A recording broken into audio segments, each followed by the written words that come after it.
This is part 2 of the lesson on molecule geometry, or you might hear molecular geometry, the shapes of molecules. And this will be for molecules that have more than 2 atoms. We know that if we only have 2 atoms in our molecule, then the molecule is automatically linear in geometry. So for this, you should have a periodic table. You should have the chart with the 3 different electron sets and the electron set geometries, and then the steps to determine molecular geometry, those 5 steps. And now we're going to do some examples. So for our first example, we're going to determine the geometry of a molecule of carbon dioxide, CO2. So as we learned in the previous video, the first thing we need to do is determine how to do the Lewis structure. So for that, we're going to need to count up our valence electrons. So to do that, we have 1 carbon and 2 oxygen atoms in the molecule. We look at our periodic table to figure out the number of valence electrons. Carbon in group 14 has 4 valence electrons. Oxygen in group 16 has 6 valence electrons. So the total from the carbon is 4 valence electrons, and the total from our 2 oxygens, 6 times 2, is 12 valence electrons, for a total of 16 valence electrons.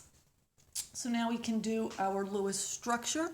So we put carbon in the middle, oxygen on either side, and as a first attempt, we can just put in our electrons evenly. 1, 2, 3, 4, 5, 6, 7, 8, 9, 10, 11, 12, 13, 14, 15, 16. And then we need to check each atom to make sure that the atom has the octet. And we count the lone pair of electrons and any bonding electrons. So this oxygen is 2, 4, 6, 8. This oxygen is 2, 4, 6, 8. But carbon only has 2, 4 electrons. Carbon needs the octet. So now we have to move electrons to give carbon the amount of electrons it needs. So we'll take these 2 and move them in the center. And we'll take these 2 and move them in the center. And when we do that, we get 1, 2, 3, 4, 5, 6, 7, 8, 9, 10, 11, 12, 13, 14, 15, 16. Now, oxygen still has 8, counting the 4 electrons in the double bond. This oxygen still has 8, and now carbon has 8. So that is our Lewis structure.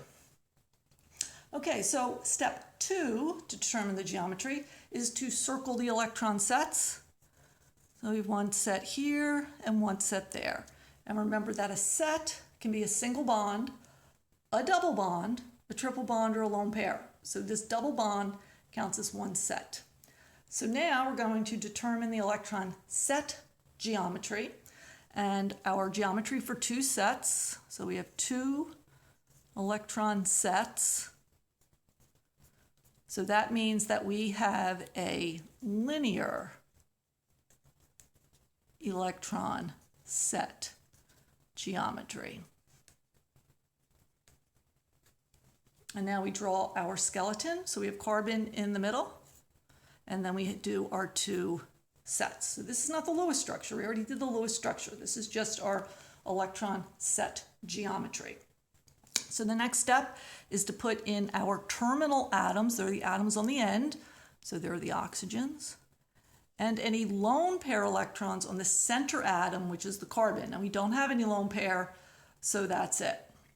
So now we're going to connect the nuclei and see where they lie. So we have a nucleus in the middle of our oxygen atom, we have a nucleus in the middle of our carbon atom, and a nucleus in the middle of our oxygen atom. And if we were to connect those, we would have a line. So our molecule has linear geometry as well. The molecule and the electron set geometry is the same. And we also want to consider our oxygen-carbon-oxygen bond angle. So our oxygen, carbon, oxygen bond angle is, well, we have a line here. There's our center, a line this way, a line that way. So it is 180 degrees. And we're finished. All right, let's do another one. So the next molecule that we're going to consider is BF3. BF3. So step one is to draw the Lewis structure. So we need our valence electron count.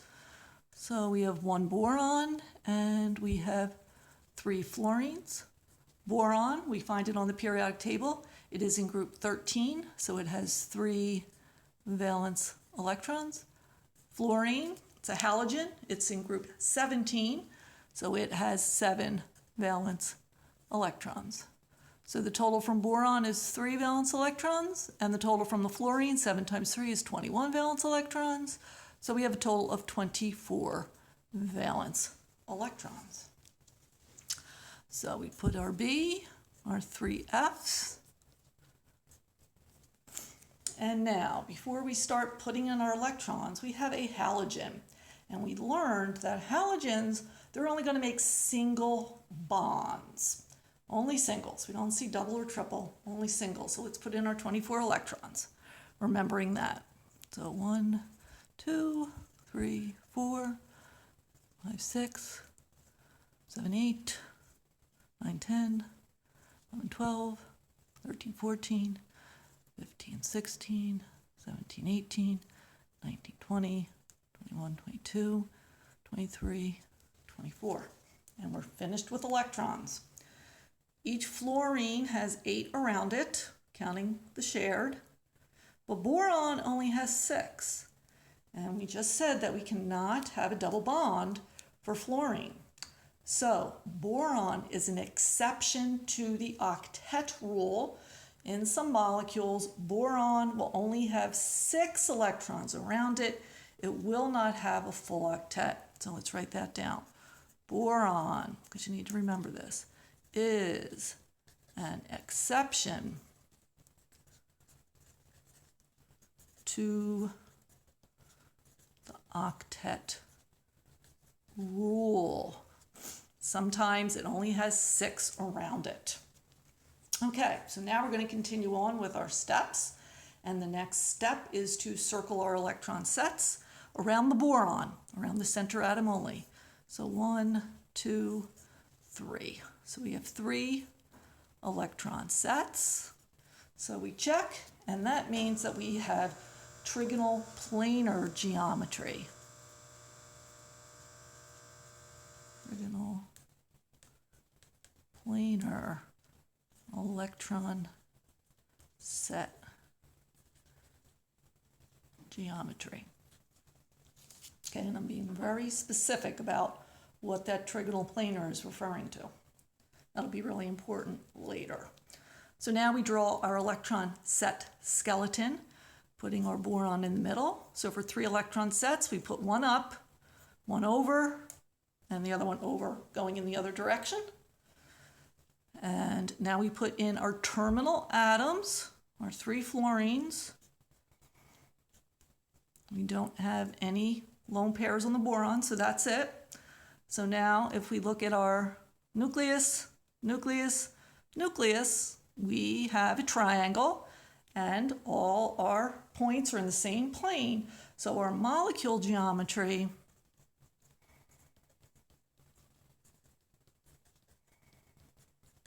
is also trigonal planar.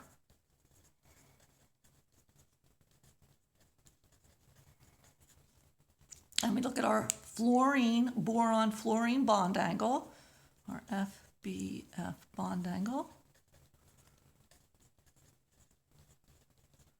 is, and we said for 3 electron sets, that angle is 120 degrees. Okay, so far our electron set geometry has been the same as our molecule geometry. But in our next example, that will not be the case. All right, our next example is for sulfur dioxide, SO4. 2. All right, so let's do our valence electron count. We have 1 sulfur and 2 oxygens. Sulfur's in group 16, so we have 6 valence electrons. Oxygen is also in group 16 with 6 valence electrons. So we have a total of 6 valence electrons from the sulfur, and 6 times 2, we have 12 valence electrons from the oxygens, for a total of 18 valence electrons. So now let's put them in to make our Lewis structure here. So 18, 1, 2, 3, 4, 6, 7, 8, 9, 10, 11, 12, 13, 14, 15, 16, 17, 18. And then we check for the octet. So this oxygen is 2, 4, 6, 8. It's got it. This oxygen, 2, 4, 6, 8. It's got it. Sulfur, 2, 4, 6. So sulfur is not an exception to the octet rule in that sulfur is not going to be okay with only 6 around it. But sulfur can make double bonds, as can oxygen. So group 16 can make double bonds. So we're going to move 2 electrons in to make sulfur happy. And when we do that, we have S, O, and O. So we have a double bond on one side and a single bond on the other side. And then we have our 18, 2, 4, 6, 8, 10, 12, 14, 16, 18. And we check our octets. So this oxygen has 8, counting those 4 shared electrons, 2, 4, 6, 8. Sulfur has 8, and this oxygen has 8. So that is our Lewis structure. Okay, our next step for molecular geometry is to circle the electron sets around the central atom, which is our sulfur. So 1, 2, 3. So this double bond is one set, the single bond is one set, and the lone pair of electrons is one set. So we have 3 electron sets. So that means that we have a trigonal, planar, electron set geometry. Okay, so now let's do our electron set skeleton. So we put our S in the middle for 3 sets, 1 up, 1 over, the other one goes over. Now we put in our terminal atoms and lone pair electrons. So we put in our oxygen, and our lone pair electrons. Now, we connect the nuclei to see the shape of the molecule itself. So if we have atoms, we'd have a nucleus in the middle of that oxygen, we'd have a nucleus in the middle of the sulfur, and we'd have a nucleus in the middle of that other oxygen.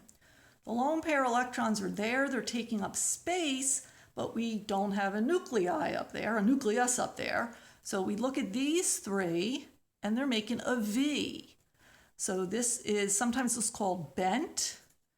We have a bent, or we can call it a V shape molecule geometry.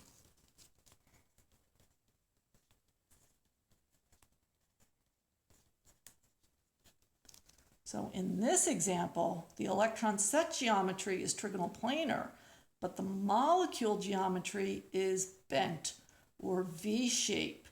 Our molecule does not have the same geometry as the electron sets, but we need the electron sets to figure out where the atoms are going to be.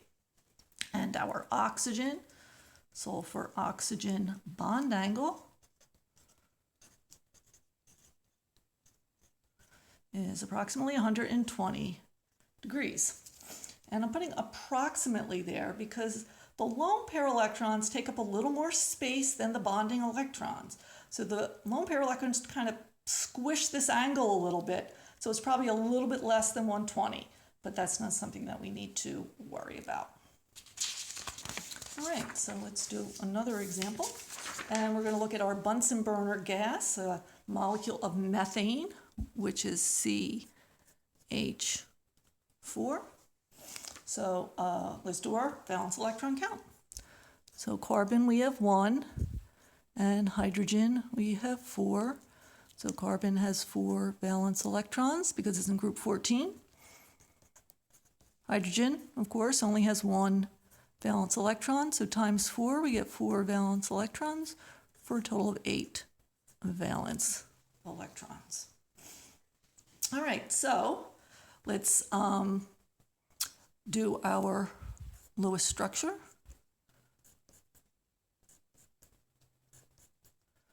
We have 1, 2, 3, 4, 5, 6, 7, 8. And now we're going to circle our electron sets. We have 1, 2, 3, 4. So 4 electron sets means we have a tetrahedral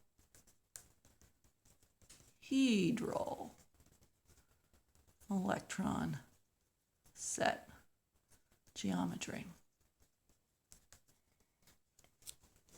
All right, so that's the one that looks like this. Okay, so now we have to draw that electron set skeleton. So to do that, we put one set up, one set over, one set sticking out. We do that with a wedge, and one set going behind, and we do that with a dash. So now we put in our hydrogens. So remember that the hydrogen, the carbon, and this hydrogen are in the plane of the paper. This hydrogen is sticking out, and this hydrogen is sticking behind the plane of the paper. Okay, so if we connect those nuclei, we will make a tetrahedron. So our molecule geometry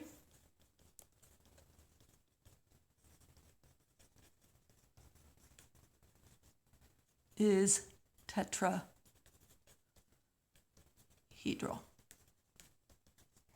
Same as our electron set geometry. So now we're going to look at our our hydrogen-carbon-hydrogen bond angle. Our hydrogen-carbon-hydrogen bond angle. We're a tetrahedral. That is 109.5 degrees. Okay.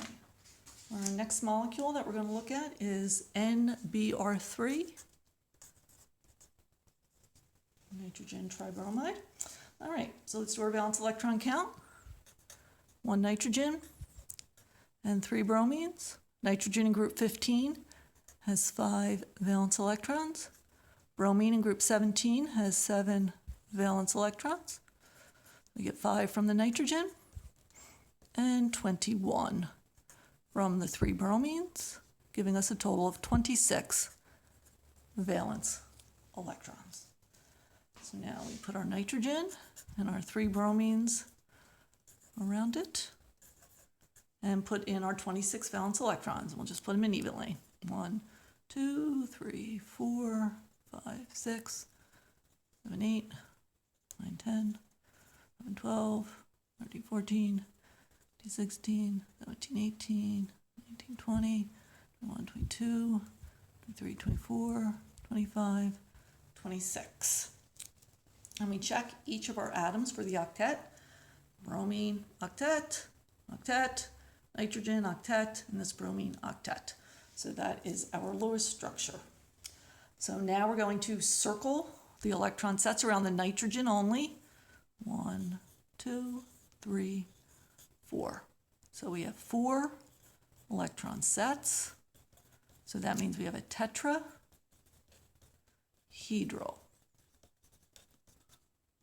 electron set geometry.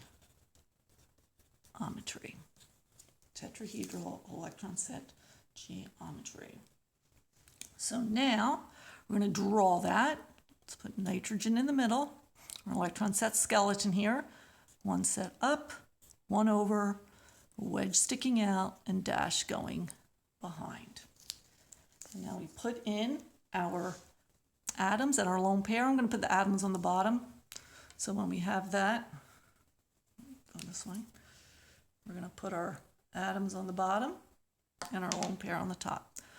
So bromine, bromine, bromine, and a lone pair. So now, to find the molecule geometry, we look at the nucleus, nucleus, nucleus, nucleus. And when we do that, we get a shape like this. If we don't see the lone pair, we see this shape. So we can see that it's a triangle, but it's not flat. The bromines would be below the nitrogen. This is called trigonal pyramidal molecule geometry.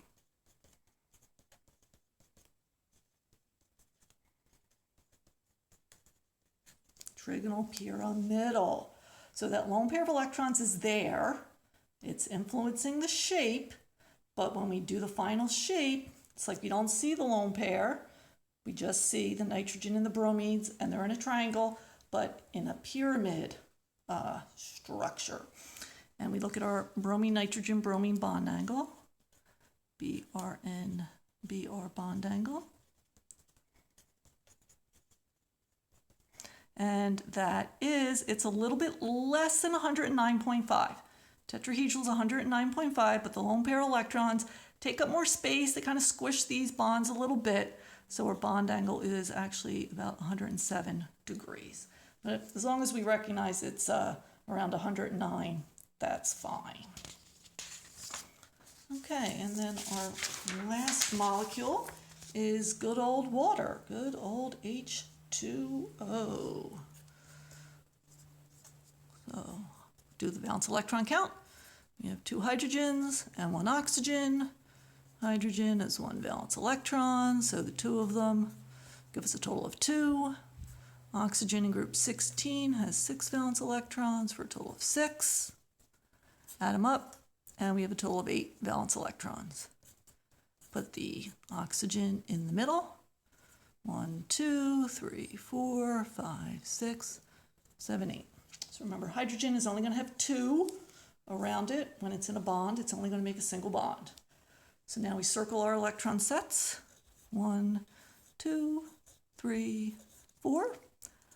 So 4 electron sets gives us a tetrahedral electron set geometry. All right, so let's draw that. So anytime we have tetrahedral, we put 1 set up, 1 over, a wedge meaning it sticks out the front, and a dash means it goes behind. So this time I'm going to put my hydrogens so they're all in the same plane. All the atoms are in the plane. One lone pair would be sticking out front, and 1 lone pair would be sticking out the back. So now, to determine this geometry, nucleus at the hydrogen, a nucleus at the oxygen, and a nucleus at the hydrogen. And we've seen this shape before. This is our bent or V-shape molecule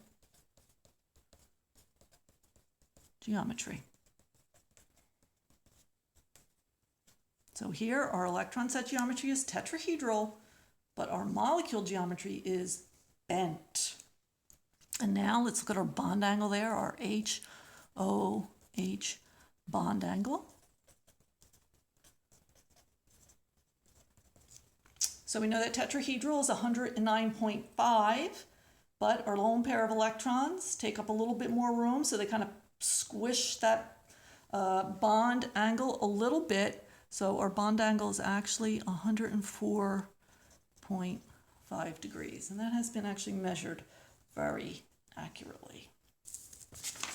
Okay, so that's all the examples that we're going to do. So let's make a statement that is going to help you here. For our molecule geometry, it's different from the electron set geometry when there are lone pair electrons on the central atom.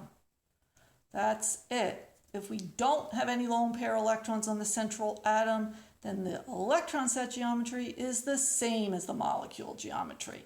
So you really have to watch out for those lone pair electrons on your central atom. They're going to change the geometry. So you might want to pause the video and write that sentence down. That's really important. All right, and now we're just going to sum things up. We'll list our possible electron set geometries and our possible molecule geometries. All right, so our possible, for us anyway, possible electron set geometries. So for us, we're only doing 3 of them. There are a few more, but we're not going to do expanded electron sets. Okay, so we have linear. There we have our central atom, whatever that is. Trigonal planar.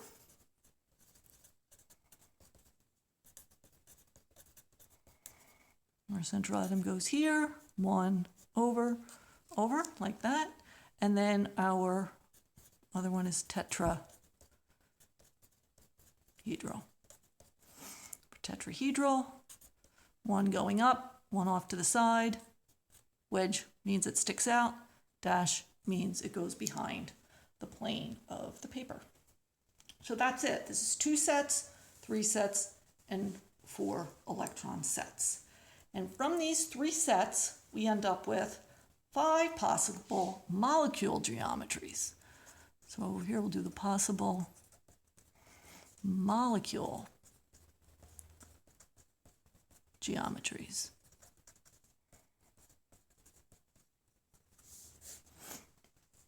Okay, so we can have our molecule geometries that match our electron set geometries when we don't have any lone pairs on the central atom. So we can have our central atom A, and it can be bonded to 2 atoms. We'll just put an X for some atom. So this is linear for our molecule. We could have a molecule that has 3 terminal atoms and no lone pairs, and this would be trigonal planar, just like our electron set geometry. And of course, we can have a tetrahedral with all bonds. So a molecule, an atom there, an atom there, an atom there, and an atom there. So yes, we can have a tetrahedral molecule geometry. But we also have those geometries that result when we have lone pairs of electrons. So one of those is the trigonal pyramidal. We'll write it first, then we'll roll it. Trigonal pyramidal. And we have this when we have a tetrahedral electron set and we have 1 lone pair of electrons. And then the other 3 are bonding sets to atoms. And then our last shape is bent geometry, and there's 2 ways we can get a bent geometry.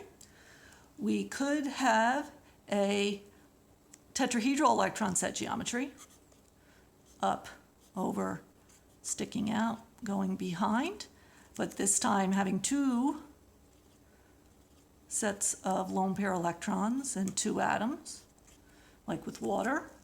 And then our other way is to start out with a trigonal planar electron set geometry and have a lone pair of electrons. X, X. So both of these, nucleus, nucleus, nucleus, it's bent. Nucleus, nucleus, nucleus, it is bent.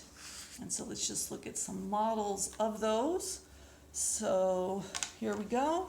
Here is our linear molecule, center atom, 2 atoms on either side.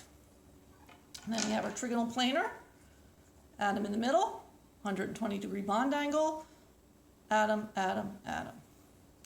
Then we have our tetrahedral, right here.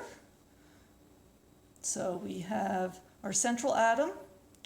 We have one atom straight up, one off to the side, one sticking out the front, and one going behind. And then we have our trigonal pyramidal. So that would look like this if we take these three green ones as our atoms, and this could be our lone pair of electrons. But remember, we don't see that, so we would just see this. So we have a triangle, but it's not in a plane. Our center atom is bumped up. You can't flatten that. That is trigonal pyramidal. And then we also have our bent molecule, and that would just end up looking like this.